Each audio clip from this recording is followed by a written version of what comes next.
kita kembali lagi dalam Disengat HR. Malam ini tanggal berapa, Pak? Hari ini tanggal berapa? 2 Tanggal Desember. 2 Desember. Ya. Bulan terakhir di bulan di tahun 2020, nggak kerasa ya? Bulan terakhir di tahun 2020. Di tahun 2020. Nggak kerasa ya? Nggak kerasa.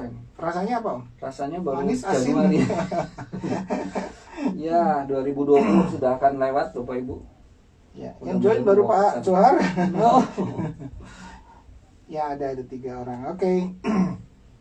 Di akhir tahun ini nanti kita akan bahas ke belakang ya. Nantikan tanggal 31 itu hari Rabu, Bang. Atau tanggal 30 hari Rabu itu. Nanti kita lihat. Ya, jangan kemana-mana, ikuti terus nih Disengat HR ya, diskusi santai dan hangat seputar HR. Oh, enaknya kurang.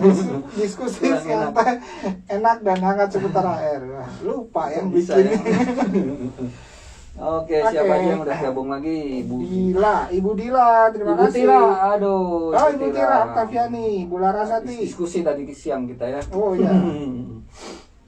Oke. Pak Ibu Anggi, oke, yes, Ibu Larasatri, ya, ya. Pak Ahmad Rizky, terima kasih. Oke, Ibu Intan Farida, ini tadi Ibu Konita. NF Konita ya dari UPI, mungkin waktu itu ikut ya, Bu.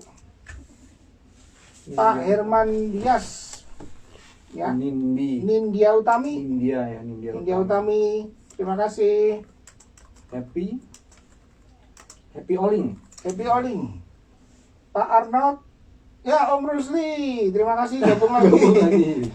Om Rusli. Om Rusli dari mana? Harus sharing Om Rusli ya. Harus sharing nih, Pak Rusli. Aduh, tentang upah. Pak Diki Kurniawan, terima kasih. Ibu Liliani, Ibu Ulfa Num. Ya, teman-teman, malam ini kita bahas tentang dampak perubahan upah minimum pada struktur upah ya. Kita akan bahas nanti sebentar lagi sambil nunggu teman-teman yang sedang OTW bergabung ya. OTW bergabung ya. Sarah Rahimas, terima kasih. Aci Marita, Rahaditya, terima kasih. ya. Pak Asin Ambro dari HR Entusias, terima kasih Pak. Bu Indah, apa kabar? Lama nggak join Bu Indah. Bu Indah pernah menang. Oh iya. Iya, ingat saya. Juliano Berlianto, terima kasih. Dari mana Bapak Ibu yang belum kenalan, Pak Bintang Firdaus, Pak AOP. apa nih? AOP.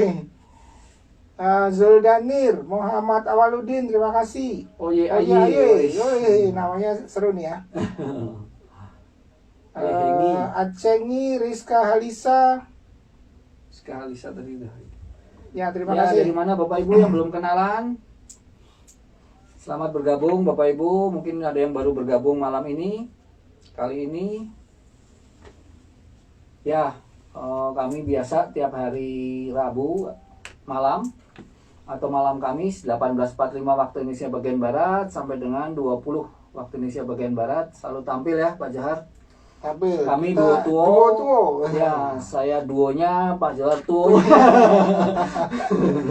Ya, kami selalu tampil untuk membawakan Disengat HR, Disengat HR.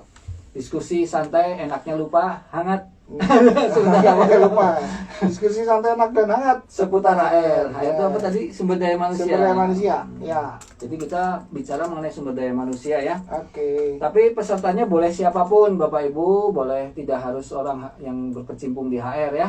Ya, Boleh yang masih sekolah, kuliah, yang nantinya ingin ke HR juga, atau yang baru masuk ke dunia HR, ataupun HR yang sudah senior ya. Kita berbagi saja, kita sharing, tanya jawab. Bapak Ibu juga boleh sharing ya. Silakan harus sharing. mendengarkan kami menerima sharing, bahkan sharing yang bagus baik. kita ada voucher Rp25.000 berlaku untuk semua produk Bina Karir.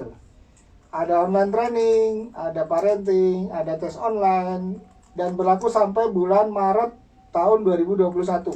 Ya. Kalaupun ada training offline juga bisa ya. Training offline bisa. Oke, Gitu. silakan gunakan. Ya, ada Ibu Rizka Alisa dari Jogja, terima kasih. Ada Bung Iwa 05 dari Bekasi hadir, terima kasih. Ibu Lisla Muda, terima kasih, lama nggak hadir ini. Ibu Justina Wiwin, Alif Tamir, Pak Faisal.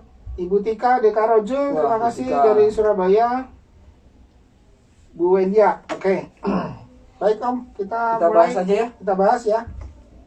Terima kasih. Kita mulai dari apa dulu? Dari depan dulu ya. Dari depan ya. Kalau mulai dari depan. Apa ya. itu upah gitu ya. Kalau dari belakang namanya lusup. Kalau dari Ya. depan tamu. Mungkin Pak Johar bisa jelaskan apa itu upah, Pak?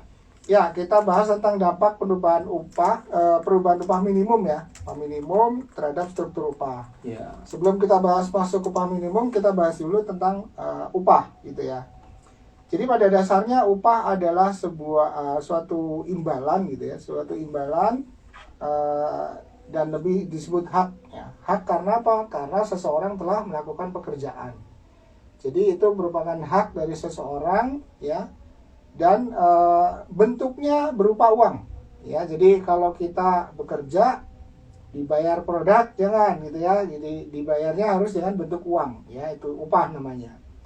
Lalu upah itu berkaitan dengan jumlahnya sebesar tercantum dalam perjanjian kerja ya. Jadi sebelum kerja kita pakai janjian dulu ya Om. Janjian. Janjian Om, besok kerja ya. Upahnya sebulan 200 juta. Ini gedean ya. Wah, bisa beli rumah ya. Ya, jadi ada janjian dulu. Kapan mulai kerja? Ya, kapan mulai kerja, ada perjanjiannya, kemudian ada kesepakatan nih, sepakatnya gitu ya.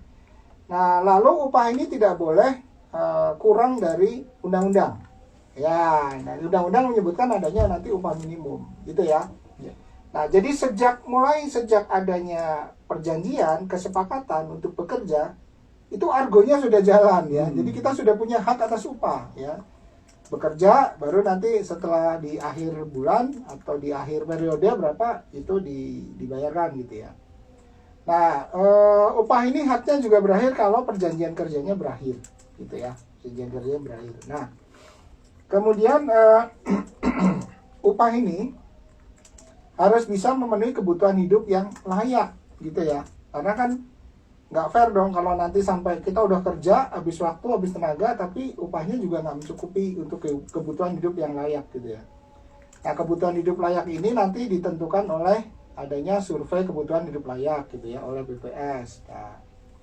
Nah dari situ maka muncul adanya yang disebut upah minimum tadi gitu ya. Nah, penghasilan yang layak itu bisa didapat dari upah. Kemudian ada THR, kalau THR wajib ya. Kemudian ada bonus, insentif, nah itu boleh diatur oleh perusahaan. Ya, intinya begitu. Oke, lalu upah yang layak tadi, upah yang layak itu tadi diatur. Aduh, maaf. Nah. Upah yang layak itu diatur oleh pemerintah ya untuk memenuhi sebagai upah yang paling minimum gitu ya, paling rendah gitu. Nah, dalam upah ini ada beberapa komponen Om ya. Ada komponen upah. Nah, ada upah yang memang tidak ada komponen dibagi-bagi. Jadi upah tanpa tunjangan namanya gitu ya. 100% kalau Om Andreas dapat upah 5 juta gitu. Nah, itu berarti ya kalau nggak ada tunjangan ya 5 juta terimanya gitu ya. Iya. Itu misalnya. Tapi tidak boleh di bawah. Tidak boleh di bawah upah minimum gitu ya. Kalau di atas boleh, di atasnya boleh ya. Nah, lalu bisa juga upah itu terdiri dari upah pokok dan tunjangan yang sifatnya tetap gitu ya. Tunjangan yang sifatnya tetap. Nah, ini nanti ada aturannya nih. Upah pokok ini minimal 75% dari total upah pokok dan tunjangan tetapnya. Nah, ini yang diatur oleh pemerintah. Jadi upah minimum nanti itu harus sama dengan tadi upah tanpa tunjangan dan upah pokok dan tunjangan tetap, ya. Kalau ada tunjangan yang sifatnya tidak tetap, ada uang makan, ada uang hadir, ada macam-macam di luar itu, maka itu tidak termasuk dalam kategori jumlah upah minimum. Jadi misalnya saya upah minimumnya berapa di Badung sekarang, Bang? 3,8 atau 3,6? Kalau tahun depan 3,7. 3,7. Misalnya saya gajinya 2,5 juta, kemudian jabatan saya dapat tunjangan nih tetap sifatnya 500.000, yang 700.000 kalau saya hadir, ya misalnya tadi kan, kalau nggak hadir potong. Nah ini nggak boleh masuk dalam komponen upah minimum, ya. Yang boleh masuk ya tadi, kalau saya punya upah tanpa tunjangan itu sama dengan upah minimum, atau upah dengan tunjangan tetap sama dengan upah minimum, tuh ya. Iya. Ada lagi ketentuan upah. Jadi upah itu dibayarkan berdasarkan satu, satuan waktu, yang kedua satuan hasil, ya.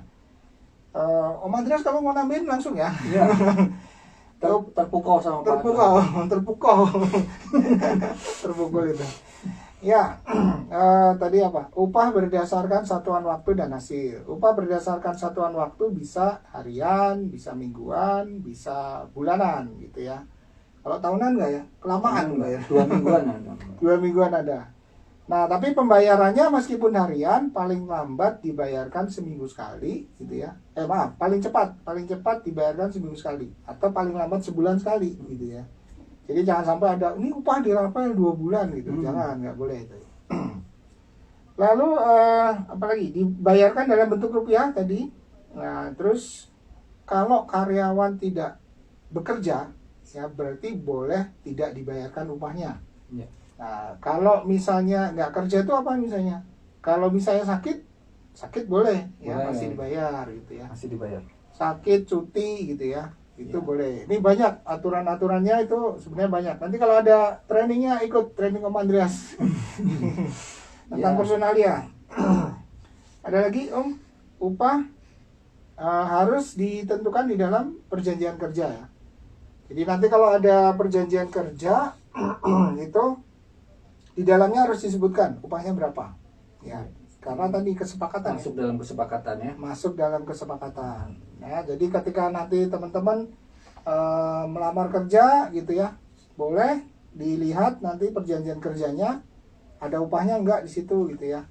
Ada upahnya enggak. Nah, nanti dari upah tersebut Anda bisa cek gitu kan, ini upahnya termasuk apa saja gitu kan. Ya, ini termasuk kategorinya sama enggak dengan upah minimumnya gitu ya. Bisa ditanyakan di situ. Lalu kalau ada ketentuan apa lagi, Om? Masuk dalam perjanjian kerja ya, gitu. Nah, upah minimum itu jenisnya ada beberapa ya. Yang jelas saat ini disebutkan, yang sudah disebutkan dalam Undang-Undang 11 pun, satu, upah minimum provinsi ya, UMP ya. Kemudian upah minimum kabupaten atau kota madya ya. Upah minimum ditentukan oleh gubernur ya, gubernur kepala daerah masing-masing. Kemudian kalau ada kenaikan itu ada rumusannya gitu ya. Rumusannya akan bergantung pada upah lama, kemudian dikalikan upah lama dikalikan dengan inflasi ya, dan pertumbuhan ekonomi ya. Kalau di Undang-Undang 11 memang disebutkan inflasi atau gitu ya, pertumbuhan ekonomi. Oke, nanti kita tunggu saja peraturan pemerintahnya, nanti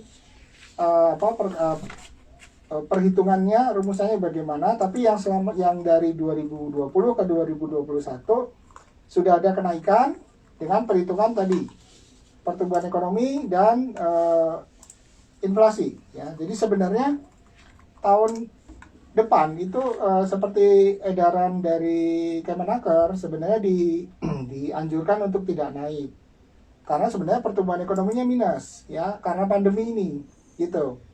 Tapi beberapa daerah dengan pertimbangan dari gubernur masing-masing itu tetap ada yang melakukan kenaikan upah minimum gitu ya. Ada yang boleh ditunda, ada yang kenaikannya cuma berapa persen gitu ya. Jadi kalau tahun lalu itu 8, sekian 8% kenaikan dari 2019 ke 2020. Yang dari 2020 ke 2021 ini nggak sampai ya, nggak ada yang sampai tinggi ya, masih kecil. Ya, kemudian upah minimum berlaku untuk karyawan yang bekerja di bawah 1 tahun. Ya, di bawah 1 tahun. Jadi kalau ada karyawan yang kerja sudah 1 tahun atau lebih, berarti harusnya upahnya di atas upah minimum. Gitu ya. Lalu apa lagi, Om? Upah minimum dasarnya waktu harian udah ya. Nah, kalau upahnya harian bagaimana ngitungnya? Gitu ya. Jadi hitungannya adalah upah sebulan dulu. Jadi upah minimum basisnya bulanan. Kalau nanti kerjanya itu seminggu 5 hari, maka misalnya tadi upah minimumnya berapa? 3,7. Ya, 3,7. Kalau kerjanya harian 5 hari seminggu, maka dibagi 21. Gitu ya. 3,7 bagi 21. Banyak lah itu ya. Nanti dihitung sendiri ya. Nanti dihitung sendiri. Kalau 6 hari kerja, maka 3,7 dibagi 6 gitu ya. Ini UMK-nya contohnya yang Bandung nih. 25. Dibagi 25. Ya, dibagi 25, bukan 26 ya. Itu. Oke. Nah, 3,7 Bandung ya, jangan salah nih. Jangan salah 3,7 nanti yang daerah itu kan 3,7. Ya. Ya, yang mau tanya boleh silakan langsung ya. Jadi tadi ada UMP, UMK, Ya, kalau upah minimum sektoral itu dalam Undang-Undang 11 tidak jelas disebutkan. Jadi memang beda dengan di Undang-Undang 13 ya, udah jelas tuh. Kemudian ada Peraturan Menteri Nomor 5 tahun 2018 ya, 15 tahun 2018 itu tentang upah minimum. Di dalamnya ada upah sektoral gitu ya. Nah, ini memang yang masih jadi banyak pertanyaan karena tidak disebut apakah upah minimum sektoral tadi masih berlaku atau tidak. Ya, kita tunggu sampai bulan Februari itu sudah masanya Undang-Undang 11 berlaku. Jadi harapannya nanti ada peraturan pemerintah yang mengikuti, melengkapi gitu ya, lengkapi. Gitu Pak Andreas. Oke. Dan teman-teman ya. Gitu.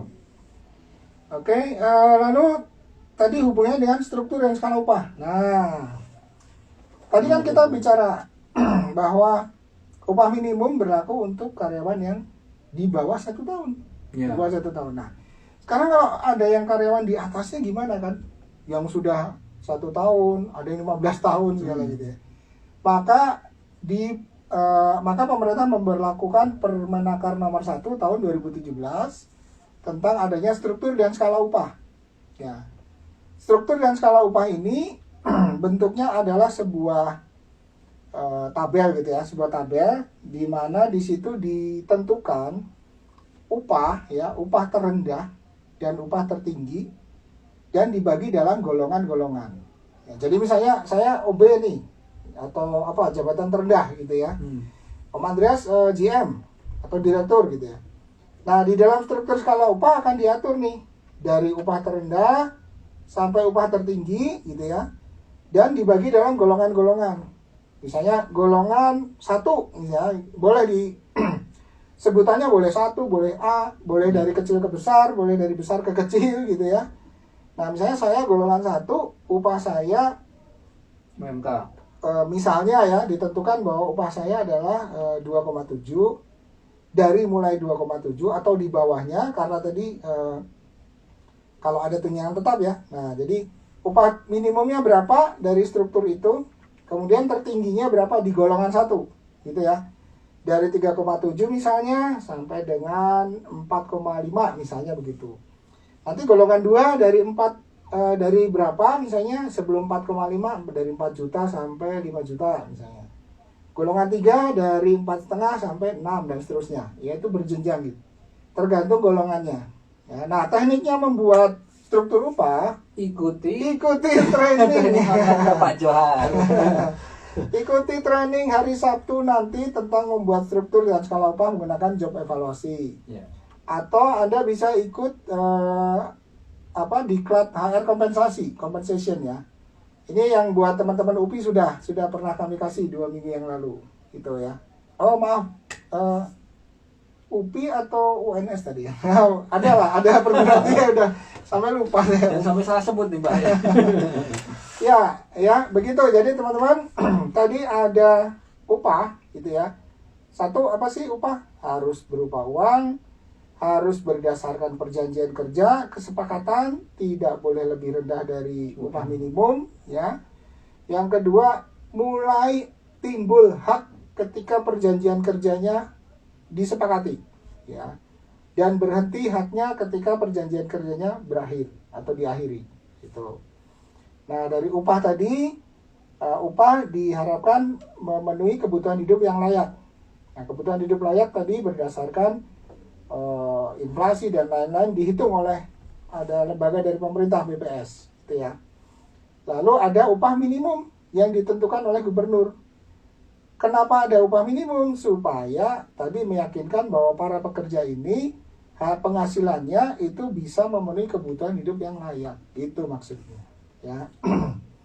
Lalu tadi ada upah minimum, ada UMP, ada UMK gitu ya. Kemudian dia upah minimum sama dengan tadi upah tanpa tunjangan atau upah dengan tunjangan tetap. Ya. Itu Tunjangan tidak tetap tidak masuk dalam. Tidak masuk, ya. Tunjangan tidak tetap itu apa, Pak? Tunjangan tidak tetap misalnya yang berkaitan dengan tadi kehadiran, contoh aja ya, uang transport dan makan gitu kan. Kalau saya hadir dibayarkan, kalau saya nggak hadir dipotong gitu. Nah, jadi tetap terpengaruh dari kehadiran ya? Iya, kehadiran. Contohnya begitu. Tapi ada juga yang lain bagaimana perusahaan menetapkan tadi tunjangan-tunjangan itu boleh diatur, sifatnya tidak tetap. Ya. Kemudian ada yang baru, teman-teman, dari Undang-Undang 11, upah minimum boleh tidak ditetapkan gitu ya. Jadi artinya gini, kalau teman-teman usahanya ada pengusaha dari kelompok usaha mikro dan kecil ya, UMK, usaha mikro dan kecil gitu ya. Nah, ini boleh tidak menerapkan upah minimum menurut Undang-Undang 11 Cipta Kerja, boleh. Tapi nanti akan diatur oleh peraturan pemerintah berapa yang harus dijadikan patokan. Gitu ya. Itu hal yang baru nih di Undang-Undang Cipta Kerja. Itu. Tapi yang kecil ya, atau mikro upah dan kecil ya. Ya, usaha mikro dan kecil, mikro. Jangan mikro semua mengaku mikro dan kecil. Jangan semua ngaku. Nanti berdasarkan itu izin-izinnya kan. Iya. Izinnya pasti izin untuk usaha mikro dan kecil.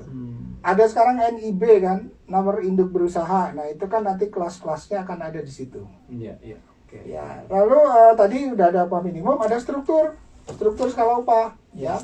Ini untuk mengatur pedoman pengaturan upah di dalam perusahaan.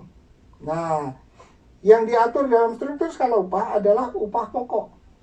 Jadi kalau Bapak Ibu, teman-teman semua mengatur di struktur skala upah pokok, ya. Kalau ada tunjangan tetap berarti di luar ini, di luar struktur skala upah. Jadi struktur skala upah tadi saya cerita ada upah terendah, ada upah tertinggi, gitu ya. Baik di dalam perusahaan maupun di dalam golongan-golongan tadi. Setiap golongan, gitu ya. Setiap golongan itu ada upah terendah, ada upah tertinggi, gitu ya. Nah, itu struktur skala upah. Nah, tinggal sekarang kebijakan dari perusahaan Bapak Ibu, ya.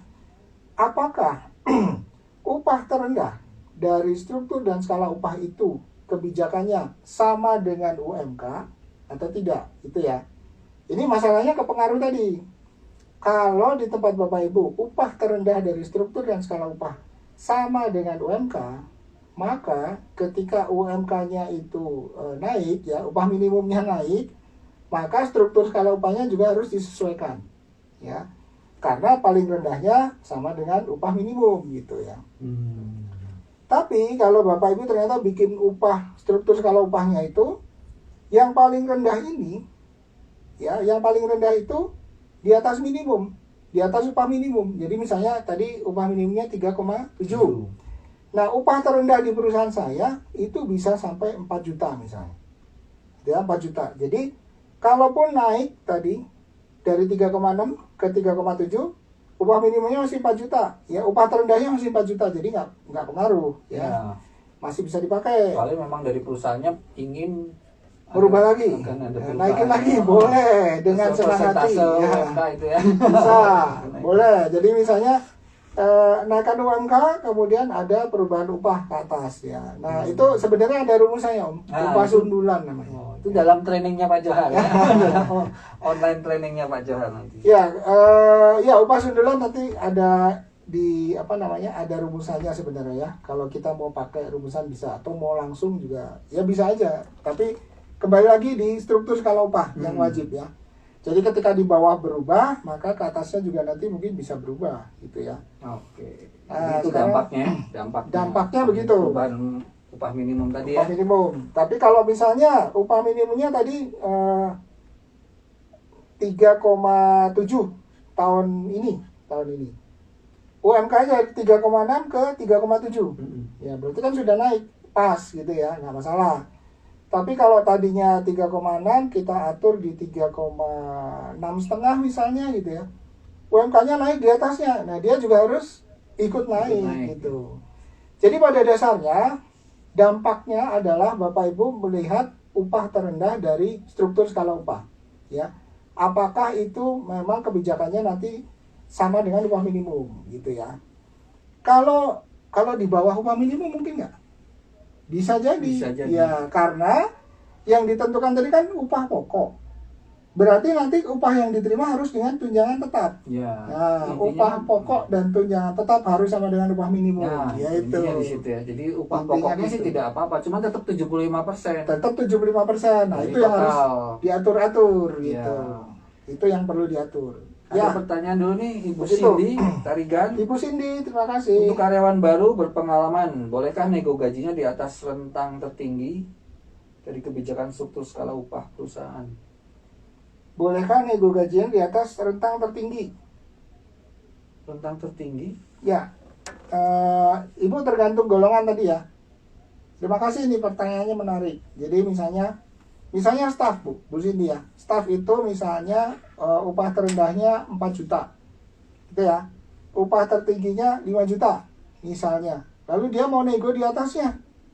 Gitu ya. Nah, ini tergantung perusahaannya mau bagaimana. Kalau kita mau tetap kembali ke bawah, ya kembali ke dalam range 5 juta. Misalnya dia minta 6 juta nih. Padahal range-nya 4 sampai 5 kan. Kalau mau dimasukkan ke sini, kan tadi struktur upah kan upah pokok. Kasih aja upah pokoknya 5 juta. Ya, kalau disetujui 6 juta, kasih tunjangan tetap 1 juta. Jadi pendapatan dia masih tetap 6 juta. Gitu Bu. Jadi ada strateginya. Supaya apa? Supaya struktur skala upah Ibu tidak kacau. Dengan adanya orang masuk, dia overpay gitu ya. Harusnya posisi di sini, tapi gajinya di atas. Gitu. Jadi ini perlu strategi untuk tetap ada di sini, ada dalam ada dalam struktur. Kita tambahkan di tunjangan tetap. Ya, tentunya 75. Minimal 75 ada di sini, 75%. Ya. Gitu ya. Itu Bu Cindy, terima kasih. Berarti langsung dapat ya nanti. Langsung dapat voucher Bu Cindy. Jadi 25.000 Bu ya Cindy, pertanyaannya. terima kasih Bu cukup Cindy. menarik ya. Menarik pertanyaannya. Ya, Pak Dimas, apakah UMK bisa menjadikan lulusan S1 staf dengan Apakah UMK bisa menjadikan lulusan S1 staf dengan SMA OB jadi sama? Harusnya Bapak kalau menggunakan struktur skala upah tidak terjadi. Gitu ya, tidak terjadi. Karena apa tadi? Di dalam menyusun struktur skala upah, kita bisa menggunakan job evaluasi, evaluasi jabatan. Nah, di dalam job evaluasi, kalau faktor yang kita pertimbangkan atau compensable faktornya tadi pendidikan, tentunya berbeda. Pendidikan SMA, compensable faktornya nilainya nanti misalnya 1. Kalau S1 nanti nilainya mungkin 2 atau 3. Nah, nanti kan skornya beda Pak. Skornya beda, gajinya beda. Gitu Pak Dimas Ramdhani, terima kasih. Ya. Kalau kejadiannya di praktek, bisa saja kalau misalnya tadi pendidikannya tidak dianggap, tidak dipakai. Jadi misalnya gini, Om Andreas lamar ke perusahaan saya, adanya job OB. Ya, Om Andreas mau job OB, gajinya sekian. Iya. Masuk S1 ya saya nggak peduli. Ya. Kalau mau tetap. Kalau mau ya terjadilah seperti itu Pak, gitu ya. Ya, jadi sebenarnya yang diatur itu sebenarnya jobnya. Ya, jobnya itu akan berbanding dengan job requirement ya. Misalnya Ya. seorang staff job requirement-nya S1 kan gitu ya Pak. Nah, berarti dia masuknya pekerjaannya di situ. Kalau pekerjaan di situ, range gajinya berapa? Oke, itu Pak Dimas. Semoga menjawab. Sama Pak Dimas dapat voucher. Jadi Rp25.000. Cindy, 2, Dimas ya Pak? Dimas Ramdhani. Dimas Ramdhani. Yang dapat voucher jangan lupa confirm ke nomor ini. Confirm IG hari ini ya. IG hari Ya. ini seminggu paling lama Seminggu dari paling lama. hari ini. Ya, jangan lupa Bu Cindy, Pak Dimas, confirm ke nomor ini ya. Oke, Oh, terima Bu kasih. Cindy, terima Bu kasih. Cindy. Oke. Sama-sama Bu. Ya, belum ada Oke, lagi. belum ada lagi pertanyaan. Oke. Baik, baik. Oke. Ya. Jadi sebenarnya teman-teman struktur skala upah diwajibkan untuk disusun. Kemudian apa sih gunanya gitu ya? Ngapain sih gitu ya? Ngapain sih bikin struktur skala? Itu buat jadi panduan. Betul. Gitu ya. Jadi misalnya kayak tadi pertanyaannya. Kalau ada orang S1 tapi ngelamar jabatannya apa dulu itu kan ya? Jabatannya apa? Berarti range gajinya dia ada di sini ya. Sering nggak teman-teman HR terutama ya, kalau ketika mau menghadapi interview, pertanyaannya gajinya berapa gitu ya. Nah itu jangan ragu-ragu, kami punya struktur skala upah gitu ya. Gitu. Kami punya struktur skala upah, jadi range Anda di golongan 2 misalnya, golongan 2 antara sekian sampai sekian gitu ya. Kalau dia minta lebih dari range-nya, ya tadi kembalikan dulu. Kompetensinya memang betul nggak gitu ya. Kompetensinya memang memadai nggak untuk digaji sekian gitu ya. Kalau memang iya, ya tadi strateginya begini. Ya, Bu Cindy, sip. Oke, terus ini nanya lagi. Oh, nanya lagi. Tapi hadiahnya udah ya Bu. Mau tanya lagi Pak, apa plus minus kebijakan perusahaan menetapkan upah sesuai upah minimum atau di Iya. atas upah minimum? Baik. Bu Cindy, strategi kebijakan upah, menetapkan upahnya minimum atau di atas minimum ya.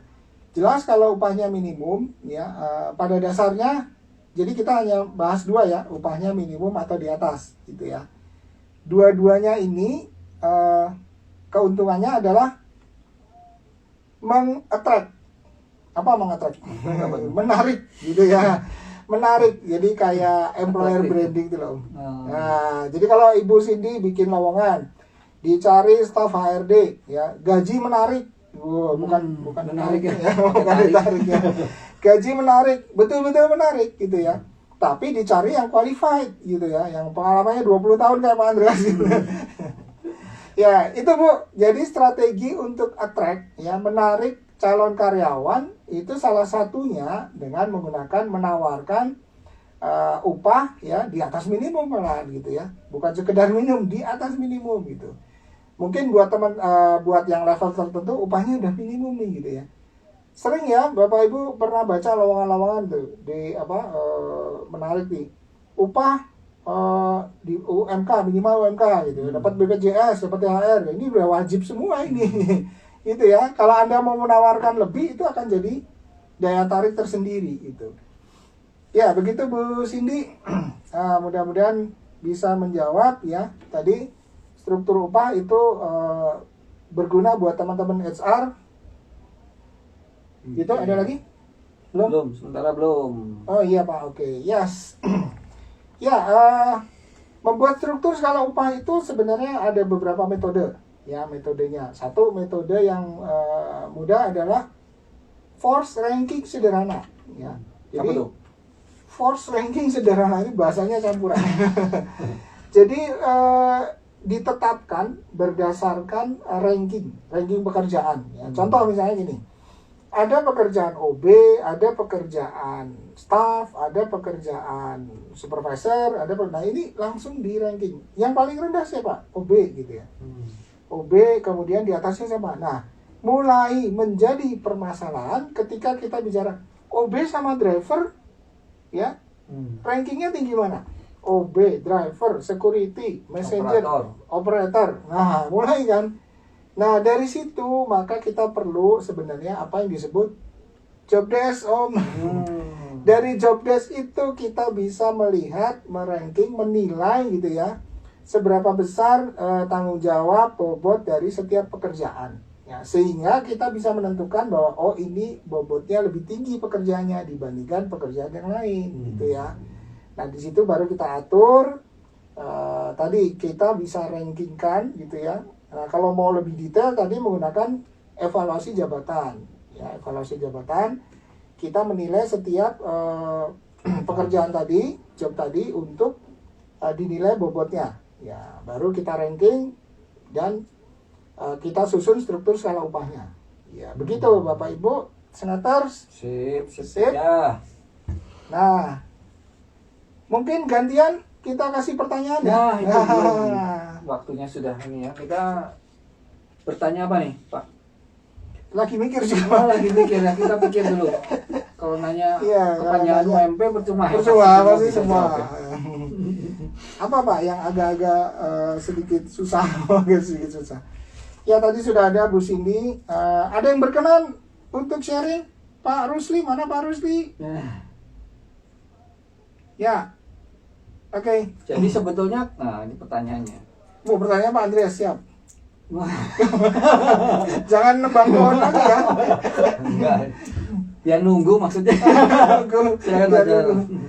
Ya, pertanyaannya adalah upah minimum ya. Mungkin ada beberapa nanti ya. Upah minimum ditentukan oleh siapa? No. Upah minimum ditentukan oleh siapa? Ya. Ayo. Silakan jawab teman-teman, masih banyak vouchernya yang bisa dikasih karena pertanyaan tadi cuma ada 2 yang menarik. Ayo, siapa Ya. cepat dan benar Upah upah minimum ditentukan ditentukan oleh ya? siapa? Oleh mertua, Pak RT. bukan Pak RT.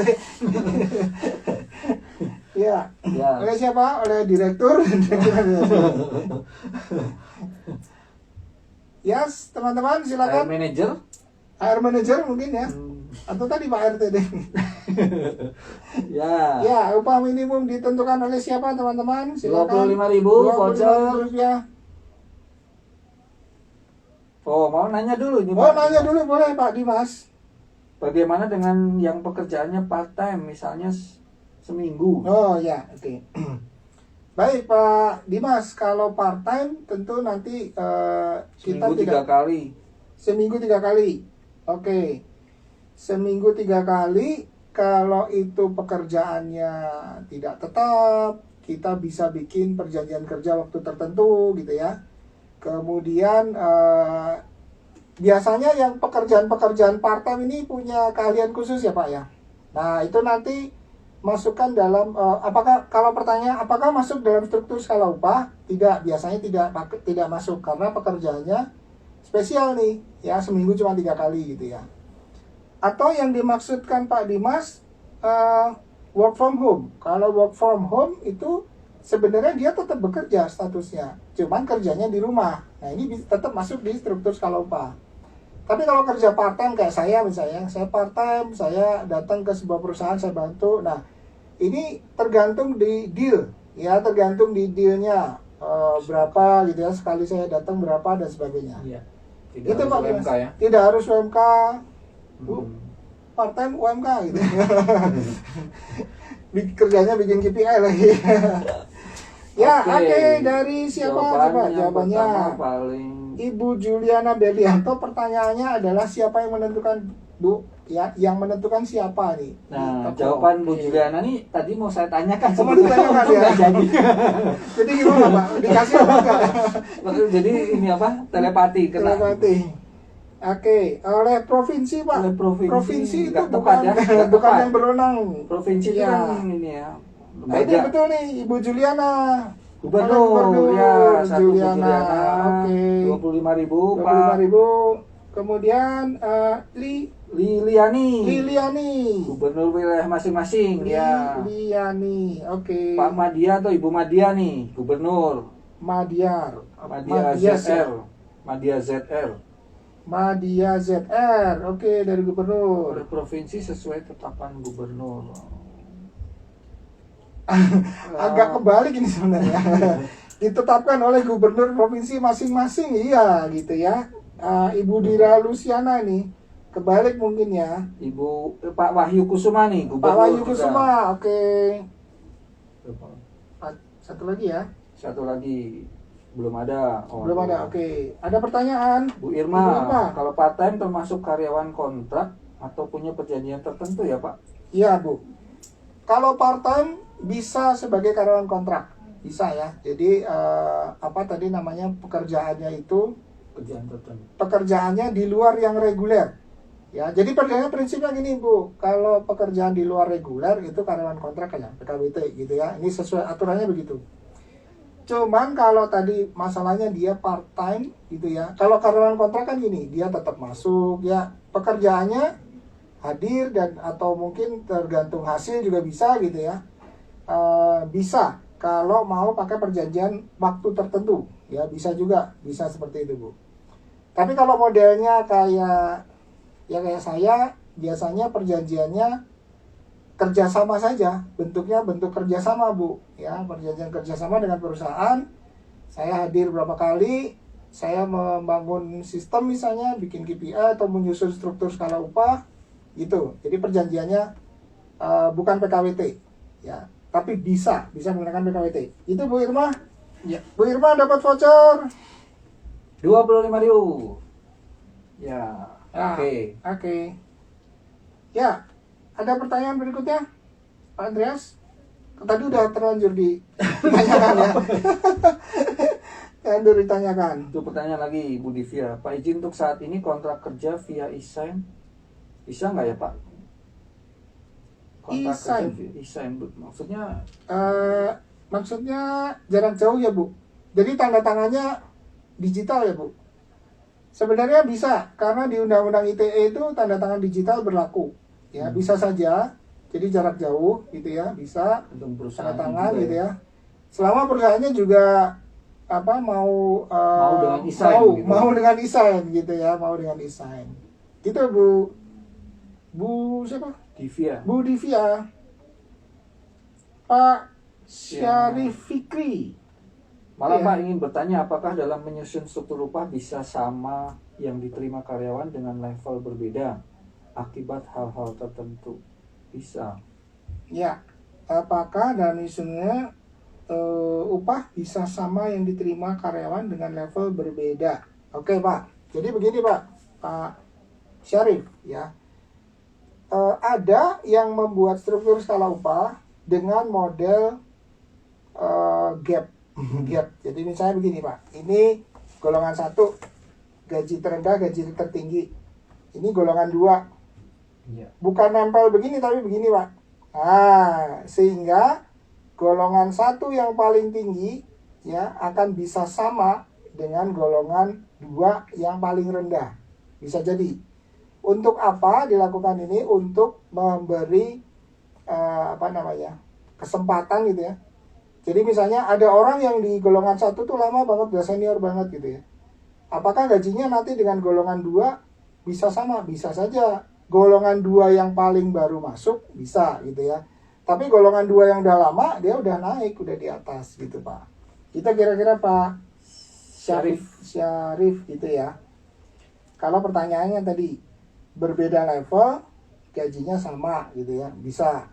Tapi ada juga yang membuat dengan model mepet, numpuk langsung juga bisa. Itu ya, tergantung dari strategi perusahaannya Pak. Bu Irma, oke? Oke.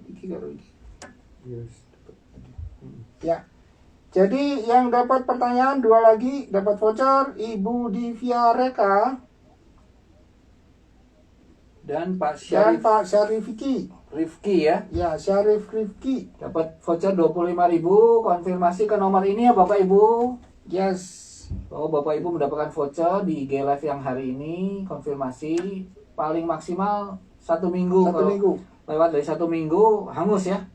Hangus. Vouchernya hangus. Apalagi kalau nggak dibalik, hangus. Gitu ya.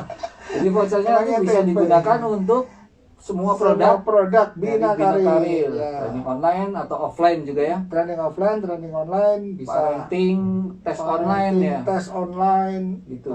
offline tadi udah disebut tuh. Sudah. Cuman untuk satu event itu 1 voucher ya. 1 voucher Tidak bisa digabungkan. digabungkan Nanti kalau akumulasi gitu nggak bisa. 5 Jadi voucher 10 itu voucher bisa satu training satu online. training nggak boleh, nggak bisa ya. Ya, gitu. Ya, tadi jangan lupa karena voucher ini by name, tidak bisa Ya, dipindah jadi tangankan gitu ya. per orang ya, nggak Per orang. bisa dipindah Tidak bisa tangankan. dipindah tangankan. Ya. Baik, Apakah ada ada Boleh mungkin pertanyaan yang lagi? sharing-sharing. Yang sharing-sharing boleh? Pertanyaannya mungkin topik hari ini. Apa dampak dari upah minimum terhadap struktur upah? Apa dampak kawan? Jawabannya apa? Ya, serius nih mau dikasih nggak nih? Masih ada kesempatan nih. Ya, dari Bapak Ibu ada yang sharing mungkin? Ada yang Yang sharing belum ada yang barangkali, dapat ya. voucher. Ya Bapak Ibu, upah minimum memang menjadi sebuah, kalau dari sisi usaha memang tadi ya mungkin bisa dibilang memberatkan ya. Tapi pada dasarnya upah minimum tadi adalah melindungi pekerja supaya dia mendapatkan penghasilan yang layak untuk kehidupan yang layak gitu ya. Nah tinggal sekarang bagaimana, jangan sampai gini, saya nggak mau ngasih upah minimum karena pekerjaan kamu kan terlalu ringan. Nah itu kita harus bisa dapat orang ya dipekerjakan secara apa ya, bukan maksimal habis-habisan ya, tapi optimal sesuai kemampuannya gitu ya, sesuai kemampuannya. Nah kalau misalnya Bapak Ibu masa kerjaan OB nanti jadi apa namanya, memberatkan perusahaan, ya silakan di outsourcing ya Om ya. Nah, betul. Ada Outsourcing. pekerjaan-pekerjaan yang mungkin akhirnya jangan sampai apa membebani konsentrasi di perusahaan gitu ya, sehingga bisa di outsourcingkan. Ini banyak strateginya kan seperti itu. Siapa itu outsourcing? Ada perusahaan outsourcing gitu ya, direkturnya ada di sini. Ya perusahaan Oke, outsourcing. Ibu Zolda ya, itu Bapak. Ibu Zolda atau Bapak Zolda nih ya. Pak, yang jadi prioritas untuk standar dalam skala upah setiap levelnya apa saja? Yang jadi prioritas. Maksudnya mungkin kriteria gitu ya dalam menetapkannya itu apa saja gitu maksudnya?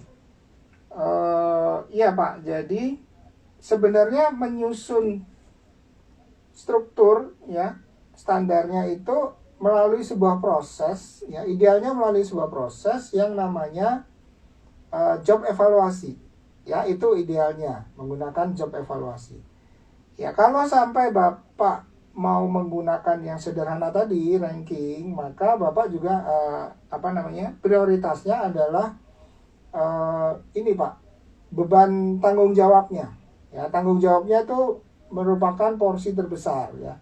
Misalnya tanggung jawabnya tadi, kalau OB tanggung jawabnya gimana? Ya sebatas untuk dia membersihkan gitu ya. Tapi kalau staff dia sudah mulai harus berpikir ya, merencanakan sesuatu, menganalisa, apalagi pimpinan. Dia harus memberikan arah. Jadi tanggung jawabnya kan berbeda ya. Pada dasarnya yang menjadi porsi terbesar adalah tanggung jawab dari pekerjaan tersebut.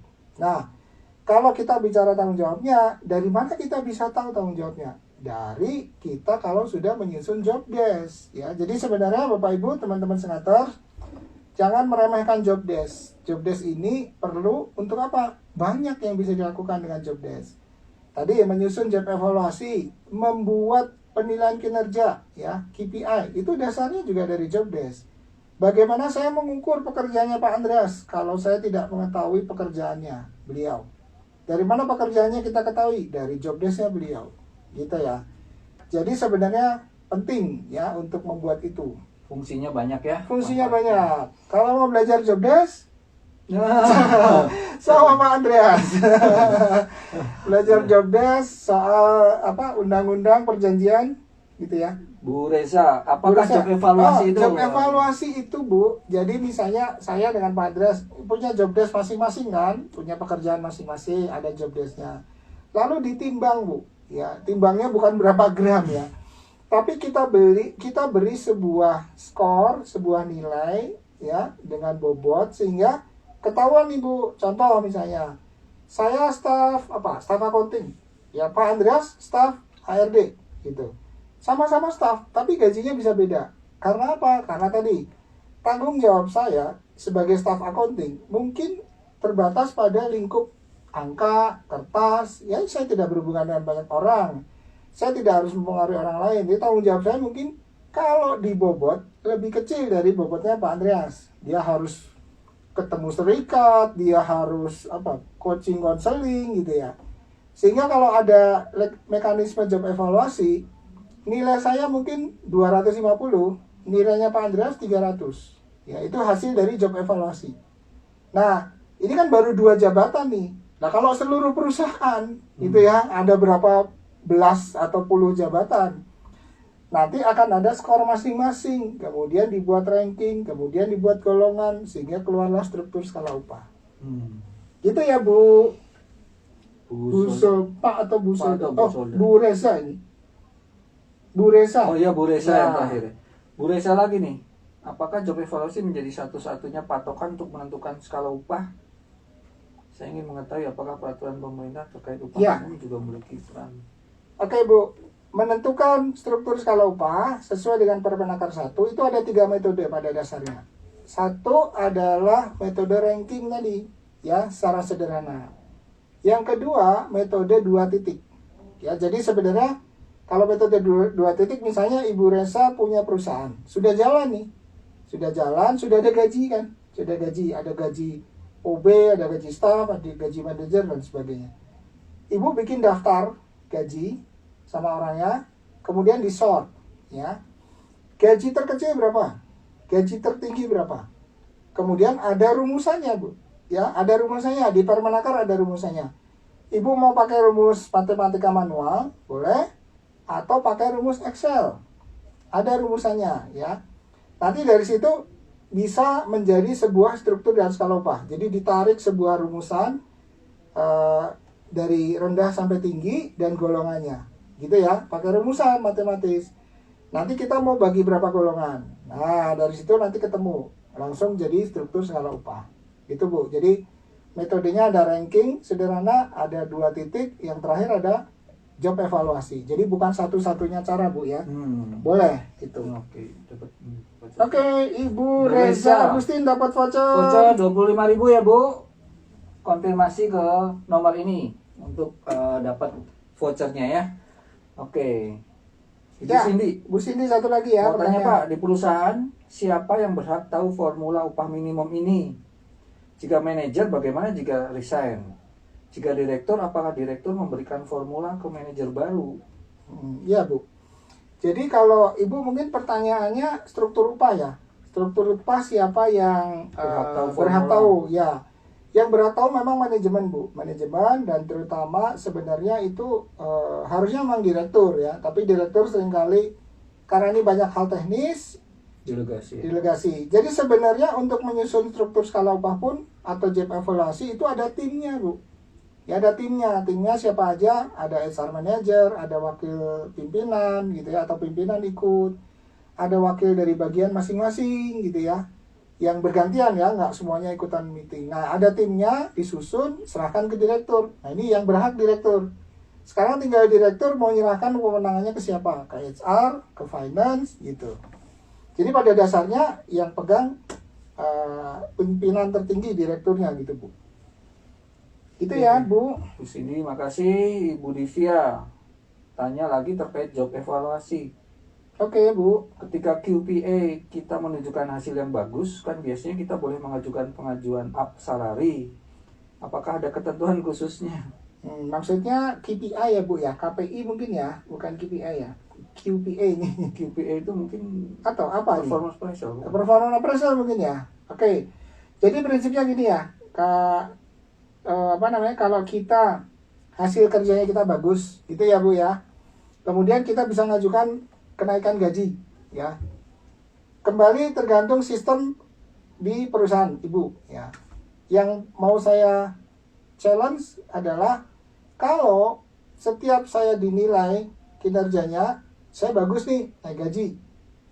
Semester depan saya bagus, naik gaji. Tahun depan jelek saya mau turun gaji nggak? Belum tentu mau kan Bu, itu yang jadi masalah. Ya, jadi lalu bagaimana hubungannya antara kinerja bagus dengan kenaikan gaji? Ini saran saja, tips bahwa kalau beberapa kali penilaian kinerja, jadi semester ini bagus, semester depan bagus, semester depannya bagus lagi, semester depannya bagus lagi ya, secara berturut-turut, maka kita boleh bilang kinerjanya stabil kan. Nah, ketika kinerjanya stabil, kita boleh, oh iya dia layak gitu ya. Kalau yang parsial, yang 6 bulanan, setahunan, kita boleh kasih bonus aja Bu. Kinerja saya bagus, berarti kinerja perusahaan bagus dong harusnya. Kinerja perusahaan bagus, profitnya naik dong, dapat profit gitu ya. Boleh bagi-bagi dong profitnya gitu. dari owner. Gitu ya Bu Divya Reka. Dan Ini tidak ada saya- ketentuan khusus ya. Ya, kalau ketentuan khususnya ada. Jadi pengaturan strategi gaji itu ada di perusahaan. Yang penting tidak boleh membayar gaji di bawah minimum. Itu aja dari pemerintah. Ya. Oke, Pak Johar sudah di ujung waktu Oke, nih. udah di ujung waktu. Ya. Jadi teman-teman tadi yang sudah saya sebutkan, tolong konfirmasi yang berhak Nomor atas ini. voucher. Jangan lupa, karena terbatasnya waktu, maka langsung kita akhiri Pamit ya. Sesi pamit undur ini. diri. Mudah-mudahan sharing kami bisa bermanfaat. bermanfaat. Mohon maaf kalau banyak yang kurang. Mohon maaf, mudah-mudahan bisa ikut online trainingnya.